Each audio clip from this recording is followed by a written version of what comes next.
Buenas noches, mi nombre es Dariana Lizeth Pérez Rascón y soy de la carrera de Psicología Industrial y yo les voy a hablar sobre el tema del pasado simple. Hay muchas maneras de hablar del pasado en inglés, pero el pasado simple es la forma más común. El pasado simple en inglés es equivalente al pretérito imperfecto y el pretérito indefinido del español. Usamos el pasado simple para acciones completas en el pasado. El periodo de tiempo de estas acciones no es importante como en el español. El pasado simple hay verbos regulares y verbos irregulares. Para formar estas oraciones es muy importante usar las reglas gramaticales, la pronunciación, la estructura y los usos de esta. Son muy importantes para formar las oraciones. Las reglas gramaticales para formar en el pasado simple con verbos regulares usamos el infinitivo y añadimos la terminación ed. La forma es la misma para todas las personas. Mientras esté hablando de personas, se agrega la terminación ed. Un ejemplo sería want. Cuando usamos la palabra want, la pronunciación sería como wanted. Y alguna de las excepciones es para los verbos que terminan en e o con d.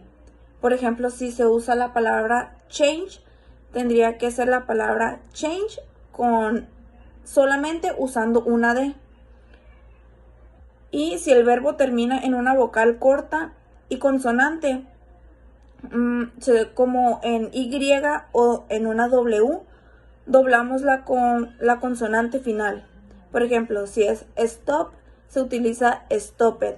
Por ejemplo, cuando se usa stop, solamente se agrega otra P y ed.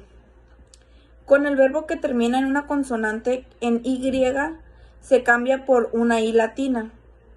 Por ejemplo, si es study, se quita la Y y se pone la I latina y se agrega la terminación ed. No hay muchos verbos irregulares en inglés. Desafortunadamente no hay una forma establecida para formarlos. En la pronunciación, pronunciamos la terminación ed de forma diferente dependiendo de la letra que va al final del infinitivo. En general, la e es muda. Por ejemplo, con los infinitivos que terminan en p, f, k o s, que son consonantes sordas, excepto la t, pronunciamos la terminación ed como una t. Por ejemplo, cuando se quiere decir looked, se dice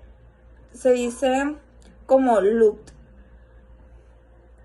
Con los infinitivos que terminan en b, g, l, m, n, v o z, son consonantes sonoras, excepto la d.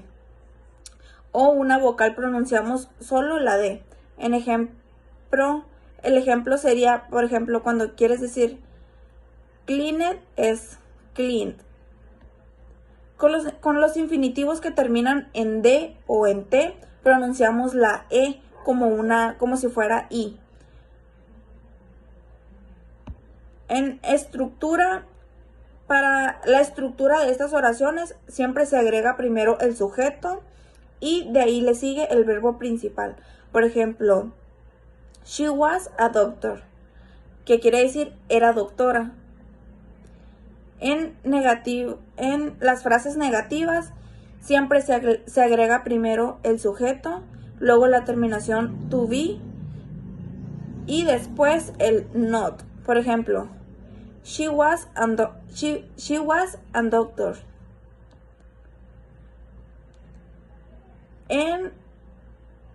Y para añadir todos los verbos sería el sujeto, el verbo auxiliar que es to do, el not y el verbo principal en infinitivo. Por ejemplo, I didn't want to dance. Y en interrogativo, cuando se quiere hacer una frase interrogativa, es el verbo to be más un sujeto. Por ejemplo, was she a doctor? Y para usar todos los verbos sería el verbo auxiliar to do, el sujeto, el verbo y el verbo principal en infinitivo.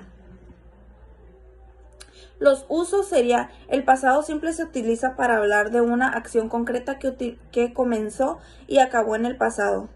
En este caso equivale al pretérito indefinido español. Generalmente lo usamos con adverbios de tiempo como last year, yesterday y last night.